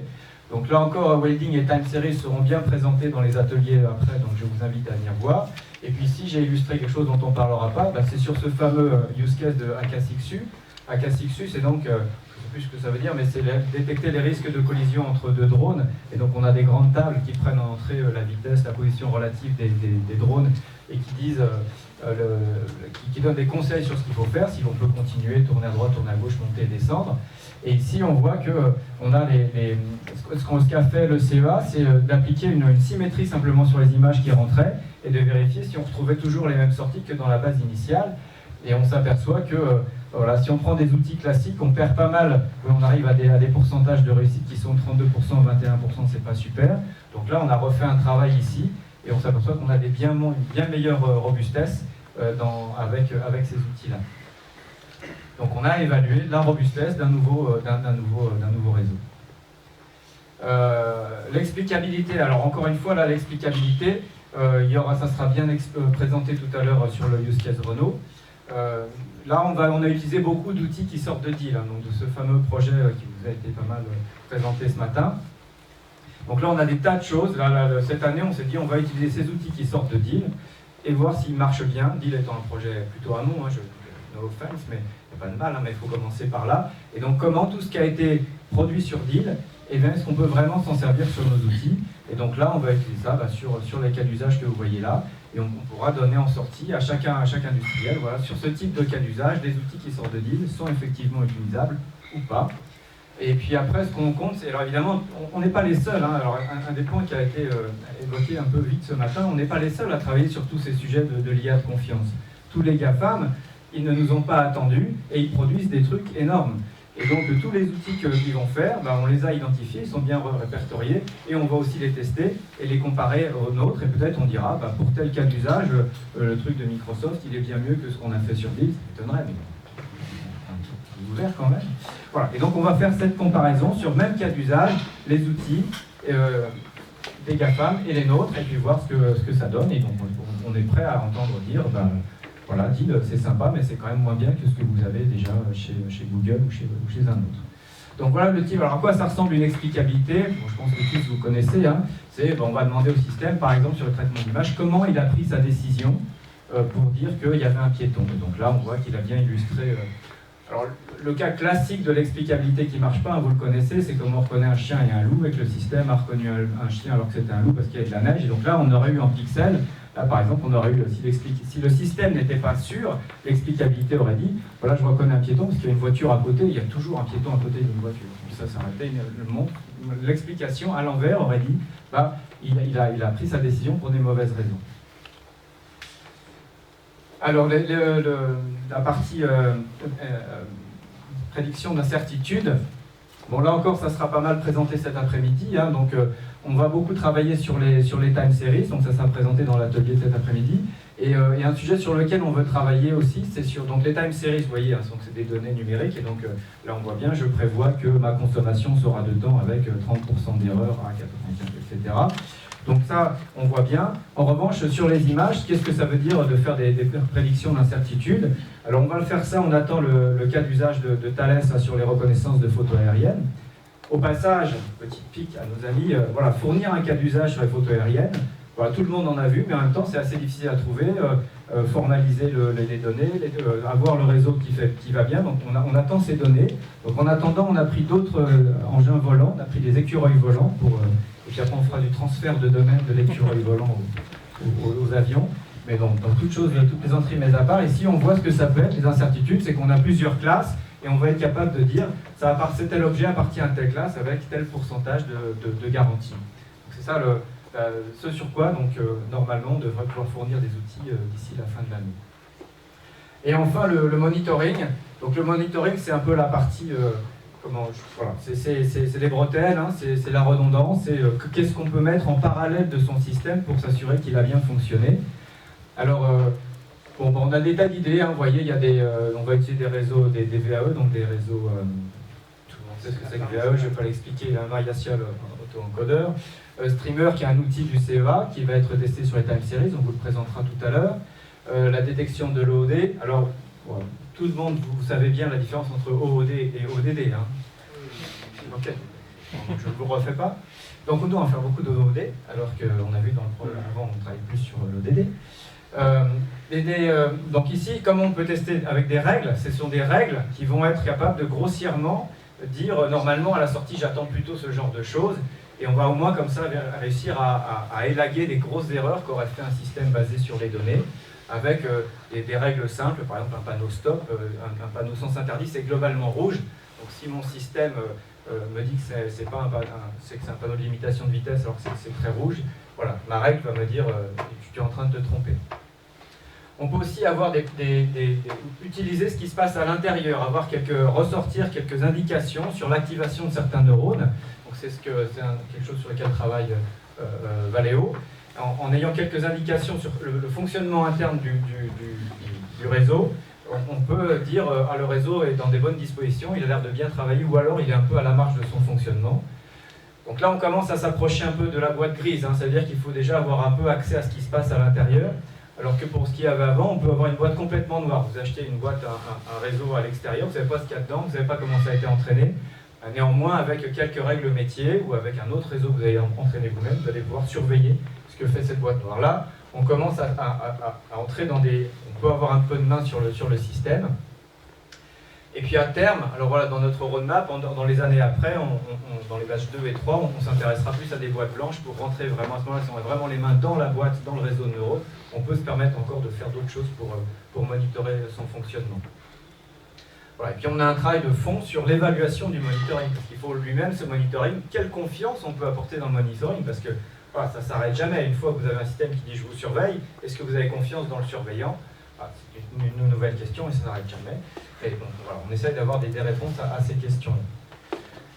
Bon, je vais passer sur la suite. Donc voilà, donc je vais passer maintenant la main à Geoffrey qui va parler de la partie, faisons directement bien, comme ça on n'aura pas besoin de caractériser. Bonjour à tous, on va essayer. Merci Rodolphe. Donc de mon côté, quand on parle ce sera plus simple, quand on parle du coup des années des algorithmes d'intelligence artificielle de confiance, déjà la première question à se poser, c'est qu'est-ce que cette confiance, notamment au regard des différents algorithmes qui sont considérés ici, c'est tout l'objectif, tout l'enjeu des premiers flux d'activité présentés ici. Et donc ensuite, comme l'a présenté ce matin Emmanuel, on va essayer d'attaquer les trois catégories d'intelligence artificielle qui ont été identifiées au niveau du consortium, en essayant dans un premier temps de travailler à l'état de l'art, en essayant d'utiliser le prisme qu'on aura préétabli au niveau de la première activité, de manière à savoir au final qu'est-ce qu'on cherche dans l'ensemble des algorithmes disponibles, et par la suite faire une présélection justement de ces méthodes qui apportent certains crédits de confiance, de manière à les appliquer sur les cas d'usage et de les appliquer, de les évaluer, de les maturer également, et enfin de les évaluer avec les méthodes notamment qu'ont présenté Rodolphe et Grégory juste avant. C'est dans le sens. Voilà, donc, au niveau du batch 1, nous avons déjà entamé une bonne partie du coup la caractérisation de cette notion de confiance. Donc on va retrouver notamment dedans par exemple l'élaboration on va faire référence à des termes qu'on a déjà vus aujourd'hui. Par exemple la robustesse, l'équité, ou encore l'explicabilité. Donc on va définir les règles avec lesquelles justement on a établi du coup l'état de l'art, cette première méthode, notamment toutes les méthodes de deep learning. Et donc du coup, à l'issue de cette première phase de l'état de l'art, nous avons sélectionné, on va dire, 5 grandes catégories prometteuses justement d'algorithmes qui ont donné naissance à des flux d'activité. Donc on a appliqué justement ces méthodes sur un ou plusieurs cas d'usage, de manière à les maturer. Et enfin, l'objectif à terme de chacune de ces méthodes est de fournir une brique qui viendrait s'intégrer au niveau de l'environnement de confiance, donc une brique qui se voudra en tout cas agnostique des différents use cases qui sont considérés. Une brique, mais également un rapport justement de cette étude d'application au niveau du use case, tout en, et c'est très important aussi, c'est l'objectif je pense à terme aussi de l'ensemble de ces activités, de donner des préconisations, des guidelines d'utilisation justement de ces méthodes, de manière bien évidemment à extrapoler, on va dire, l'application sur de nouveaux use cases, et notamment des use cases au niveau des industriels. Voilà. Donc, je vais laisser la parole à Thème qui vous présentera les 3 premières catégories.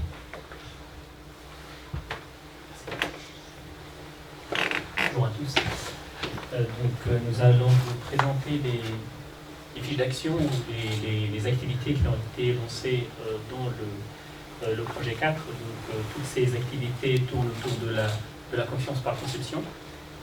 Donc tout d'abord, on va trouver l'entraînement adverse.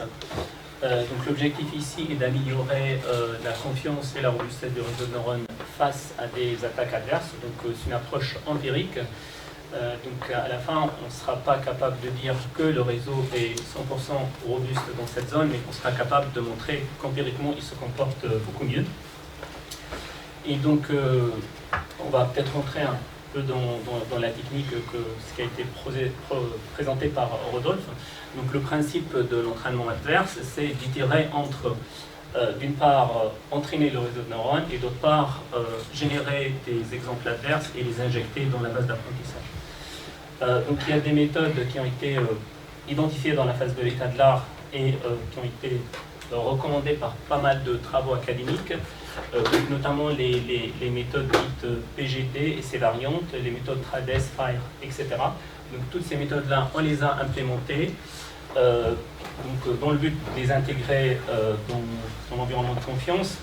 Et donc, le travail suit son cours pour tester toutes ces approches-là sur 3 cas d'usage sélectionnés, donc celui de Renault, celui d'Airbus et celui de Safran.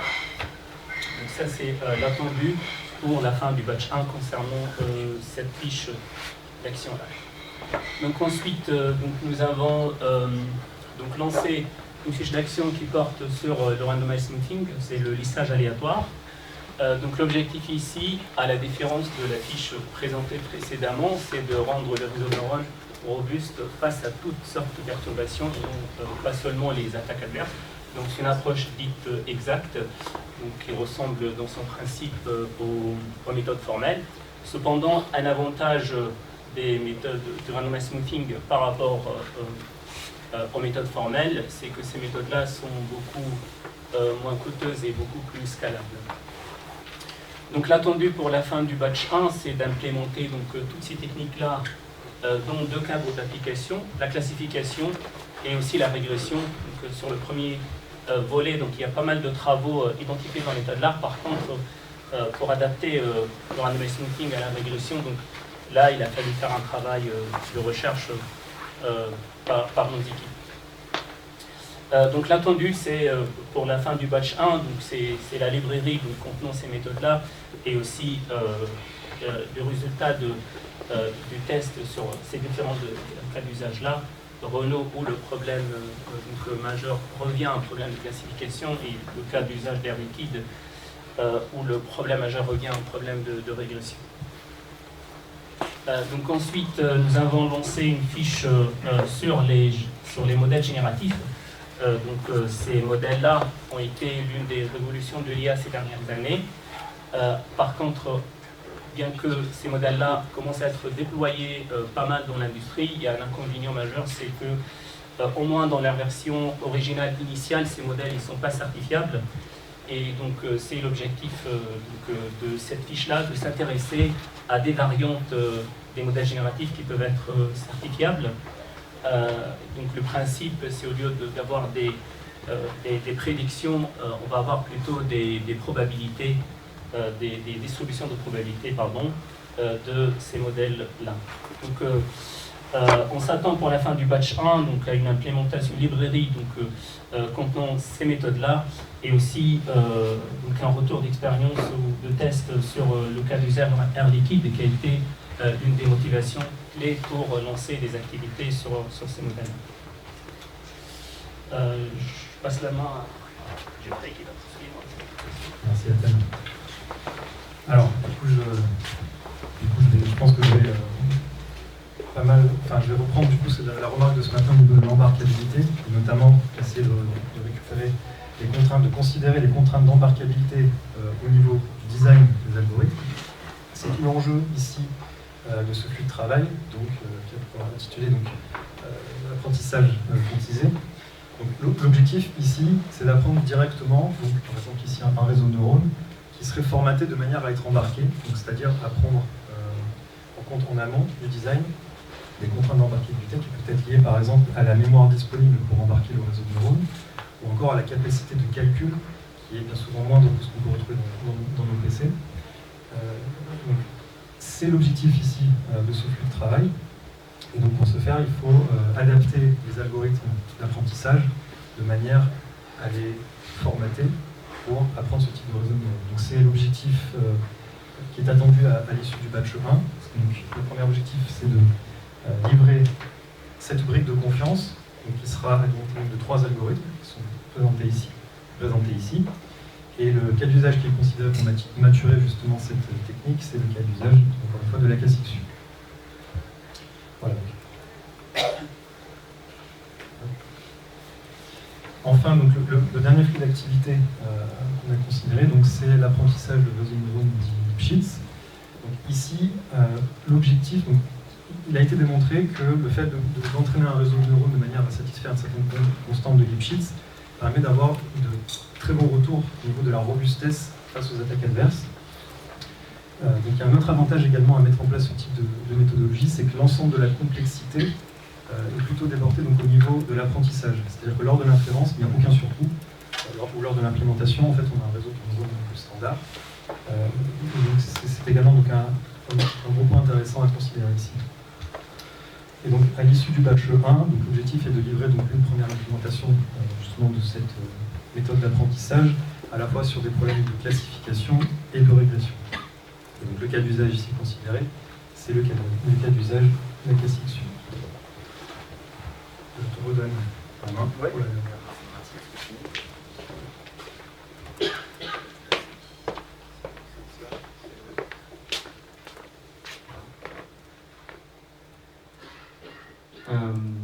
Voilà, donc ici, vraiment, on est dans les outils, je veux dire que par défaut, j'ai l'impression que les industriels viennent chercher. Alors bien sûr, la méthode est importante, etc. Mais voilà, ce qu'on veut offrir ici, à la fin de l'année, c'est des premières méthodes pour caractériser le réseau de neurones que vous allez mettre dans votre avion, dans votre voiture, ou alors dire, si vous repartez de zéro, en utilisant ces méthodes-là, je sais que j'aurai un certain nombre de garanties sur le fonctionnement de mon réseau.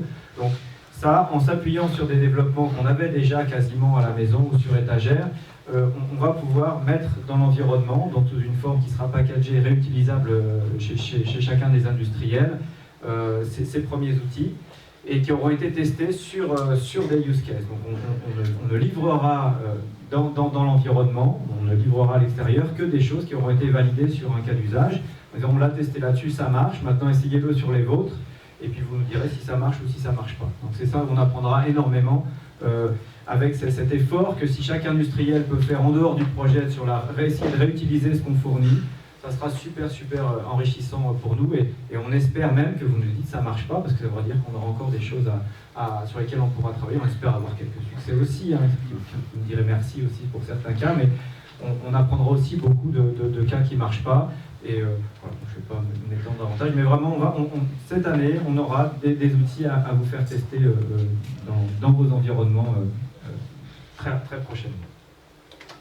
Je crois que je vais passer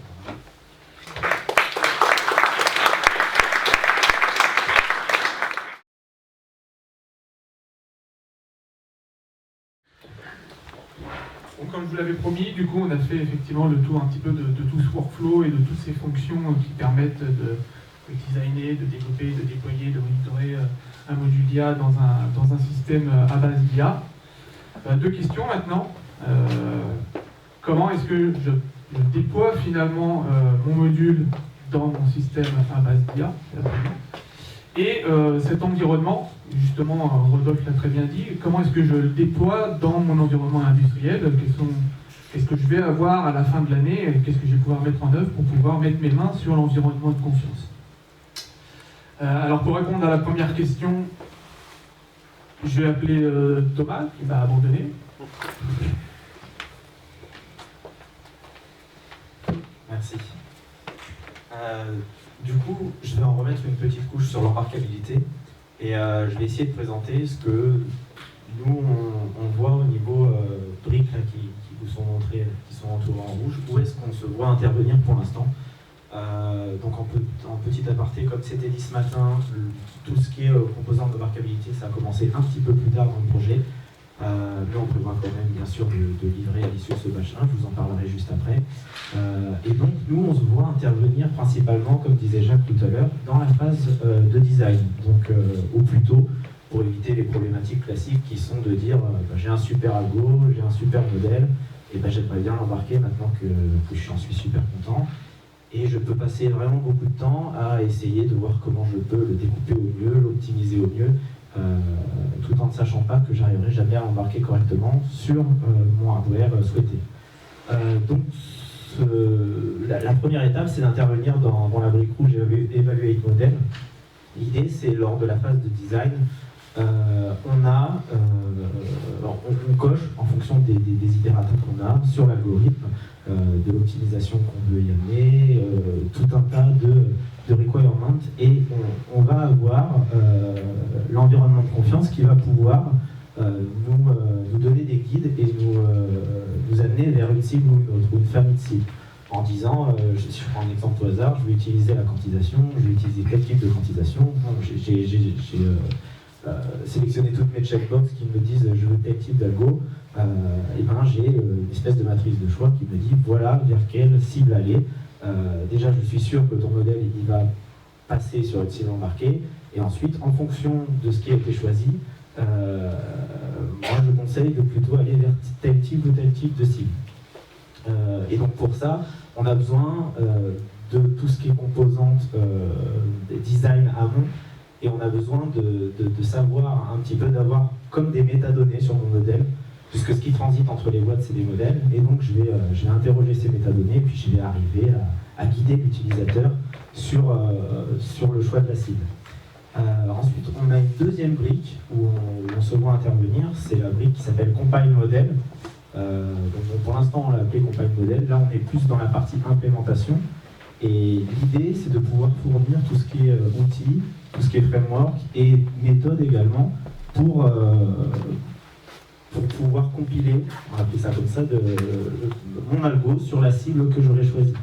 Donc ce qui va transiter encore une fois entre les différentes briques, c'est un modèle avec par exemple différentes configurations. Quand je sors de mon evaluate model, j'ai une configuration donnée parce que j'ai donné des infos, des requirements sur la cible. Et maintenant, dans le compile model, j'arrive et je sais quelle toolchain utiliser, quel framework utiliser, et je vais pouvoir directement mettre à disposition les binaires, par exemple, dans la boîte Serp Model. C'est tout pour cette explication. Au niveau de ce qui a été fait et de ce qui est prévu de faire pour le batch 1, comme disait Jacques tout à l'heure, là on vous a remis les 3 grandes interventions de la partie embarquabilité sur le cycle de développement, au niveau design, au niveau implémentation et au niveau exécution. L'idée globalement c'est de reprendre ce qui est traditionnellement connu dans l'embarqué, de ne pas réinventer la roue, et de voir ce qu'il faut adapter, ce qu'il faut rajouter comme couche, comme brique à ce qui existe déjà. Et dans ce sens, ce qui sera livré à la fin de l'année, c'est une première version d'un état de l'art général sur l'embarquabilité, où on reprend dans un premier chapitre ce qu'on connaît de l'embarquabilité, les contraintes classiques, et ensuite on va, pour chaque batch, en fonction de la thématique du batch, donc là le batch 1 c'est plutôt orienté données, on va faire un grand chapitre sur ce qu'il faut amener en plus pour pouvoir prendre en compte justement l'embarquabilité de l'IA orientée données. Donc c'est une espèce d'analyse de gap et de proposition de solutions en fonction des contraintes classiques qu'on connaît. Et donc si on parle un peu de la partie design, on a des travaux aujourd'hui qui sont sur l'estimation des ressources principalement, donc tout ce qui est la boîte évaluée de modèle. On a des travaux sur la partie implémentation, notamment avec un doctorant qui va travailler sur les pires temps d'exécution sur les plateformes GPU. Et au niveau de l'exécution elle-même, donc ça c'est une brique qui ne fait pas encore partie de l'environnement de confiance et qui sera amenée à être pensée plutôt dans le batch 2. C'est comment on fait, une fois que j'ai mon monitoring de mon algorithme, de mon modèle, comment je fais pour monitorer mon système. Parce qu'encore une fois, ce qu'on disait ce matin, c'est que ce qui est intéressant ici, et l'enjeu, le challenge essentiel, c'est de pouvoir embarquer des algos de machine learning dans des systèmes critiques. Et donc là, on va se servir de tout ce qui est la partie monitoring qui sera fournie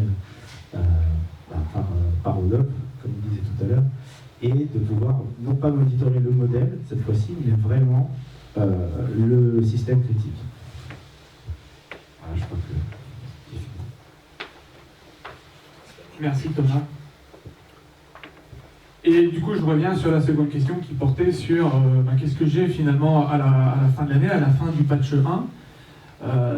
Donc vous avez pu voir lors de cette présentation pour chacune des briques, notamment Characterize, Evaluate, Train Model, Compile, Monitor, qu'est-ce qui était prévu, donc tous les composants qui sont prévus par chacun des projets et qui seront opérationnels pour la fin de l'année.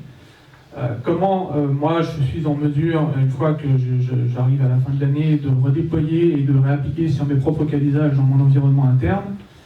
Et ben en fait, c'est par rapport à ce que j'évoquais, c'est-à-dire que chacun des composants est interopérable et modulaire, dans le sens où sur chacune de ces fonctions, j'ai un nombre n de composants. Ce composant est interopérable avec tous les autres composants de l'environnement. Donc ça veut dire que je repose sur des formats pivots qui m'assurent en fait que les différentes données qui circulent entre elles sont récupérables par la fonction suivante, par le composant suivant, et ainsi de suite tout au long de la chaîne outillée. Et modulaire parce que en fait, je peux en extraire juste les composants qui m'intéressent par rapport à mon cas d'usage, par rapport à mon cas d'application, par rapport à mon environnement, et de le redéployer dans mon environnement industriel, dans mon environnement métier. Pourquoi c'est possible? Parce qu'en fait, cet environnement de confiance, il repose sur un environnement d'exécution. Cet environnement d'exécution, il sert à deux choses. La première, il sert d'environnement de travail dans le cadre du programme. Donc c'est l'environnement qui est mis à disposition pour que les différents projets puissent tester, développer, concevoir les modèles et ainsi de suite. Donc vous avez ici la chaîne MLOps, l'orchestrateur, etc. qui permet vraiment de gérer toute la chaîne, tout le pipeline BI, d'orienter data-driven dans le cas du batch 1. Toute la chaîne ici que vous voyez repose sur les composants qui sont open source et donc vous pouvez récupérer et vous pouvez redéployer pour pouvoir en fait reconstituer ce même environnement d'exécution.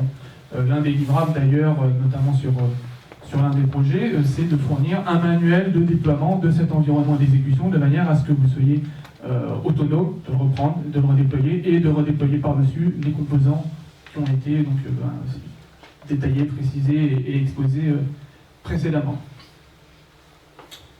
Donc si je résume, l'environnement de confiance, c'est un ensemble de composants logiciels, donc des logiciels, des applications, des librairies, des scripts.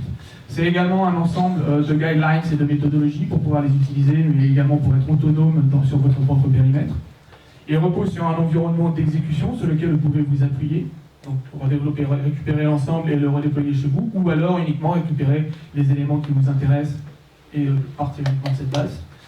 Le travail, alors là je m'étends presque au batch 2, le travail étant que ce qu'on souhaiterait, c'est que cet ensemble de confiance et d'exécution soit agnostique de l'infrastructure et qu'il puisse être déployé sur tous les environnements possibles. C'est un travail qui est en cours, je ne vais pas vous promettre que ce sera opérationnel pour la fin de l'année, ce serait pas mal ambitieux de ma part, et surtout ce serait faux. En quelques mots, qu'est-ce qu'on doit retenir? L'environnement de confiance, il est donc composé de composants, naturellement, de composants technologiques interopérables et modulaires. Il est supporté par des guidelines et des méthodologies, le fameux cadre analytique. Il est articulé, du coup, l'ensemble permet d'articuler des chaînes outillées agnostiques de l'environnement, agnostiques de l'architecture cible. Et enfin, donc, il doit permettre le design, la validation, le déploiement et le monitoring en ligne, si possible, d'un système critique à base d'IA.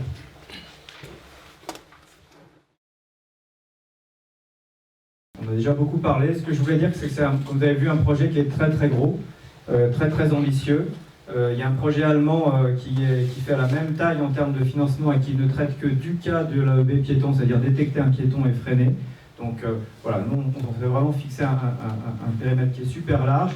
Et grâce à l'organisation qui a été choisie, le découpage en paquets, en tâches, je trouve que tout ça a démarré très vite, peut-être trop vite.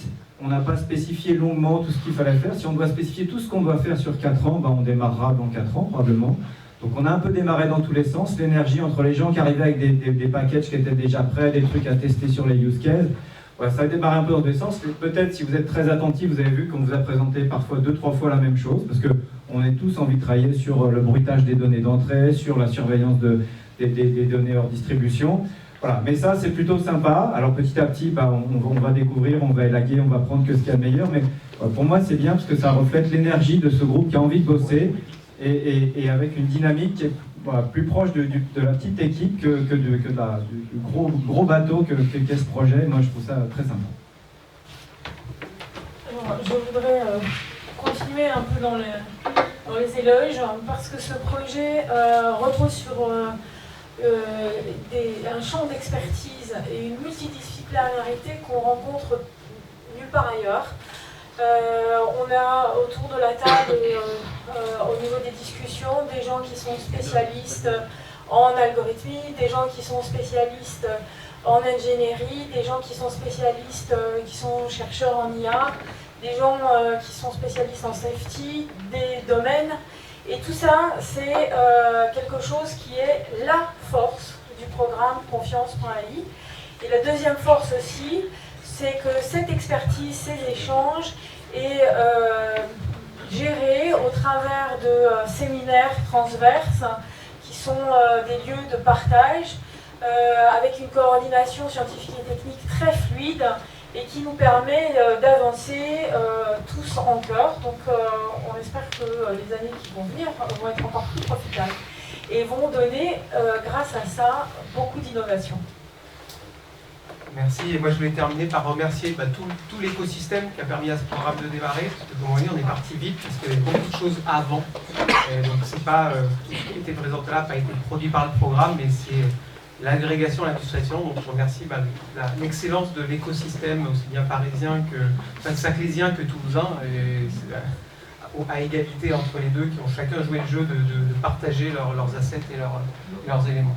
Juste un petit mot et après on fera un petit tour de questions sur l'organisation. Donc il y a 2 ateliers thématiques qui vont explorer un peu plus le côté soit méthodologie, soit outillé, que vous avez eu en introduction tout à l'heure. Et 2 ateliers qui dérouleront de bout en bout les use cases, puisque comme on l'a vu, l'important sur un use case, c'est d'avoir la confiance de bout en bout. Si on n'a pas de morceau, ça ne sert pas à grand chose. Et donc c'est la manière dont on traite ces cas d'usage. Et bien sûr, on sera ravis d'avoir tous vos feedbacks.